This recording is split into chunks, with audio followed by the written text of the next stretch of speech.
আগরতলা পৌর নিগমের মেয়র তথা বিধায়ক দীপক মজুমদার আজ আগরতলায় মহারানী তুলসীবতী বালিকা বিদ্যালয়ে দুদিনব্যাপী রাজ্যভিত্তিক বাল বৈজ্ঞানিক প্রদর্শনীর উদ্বোধন করেছেন। উদ্বোধনী ভাষণে মেয়র বলেন, জেলা স্তরে বিজ্ঞান প্রদর্শনীর পর বাছাই করা মডেল নিয়ে রাজ্যভিত্তিক এই অনুষ্ঠান হচ্ছে। এখান থেকে প্রতিভাবান ছাত্রছাত্রীদের মডেল কেন্দ্রীয় স্তরে যাবে। অনুষ্ঠানে ভাষণে শিক্ষা দপ্তরের বিশেষ সচিব রাভেল হেমেন্দ্র কুমার বলেন, প্রদর্শনীতে ছাত্রছাত্রীদের বিজ্ঞান মডেল প্রদর্শন ছাড়াও সবুজায়ন নিয়ে কুইজ এবং স্বাস্থ্য বিষয়ে বিজ্ঞান বিষয়ে সেমিনার হবে।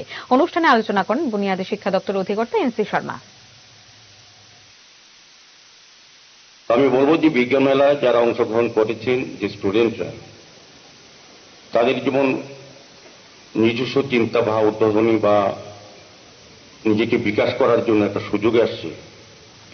পাশাপাশি আমি ওই মঞ্চে থেকে স্টুডেন্টকে আমি বলতে চাই, যা আজকে এখানে অংশগ্রহণ করেছে, তারা আগামী দিনে আমাদের রাজ্য বা আমাদের রাষ্ট্র তৈরি করতে বা পরিচালনা করতে তারা অংশগ্রহণ করবে। আমাদের রাজ্যে যারা আজকে এখানে স্টুডেন্টরা আছে, আমরাও স্টুডেন্ট ছিলাম একসময়, যারা এখানে মঞ্চে আছেন বা সামনে যারা আধিকারিকরা আছেন তারাও স্টুডেন্ট ছিলেন, বা শিক্ষক যারা আছেন তারা একসময় ছাত্র ছাত্রীদের কোথাও ছিলাম আমরা এই রাজ্যেরই কোথাও।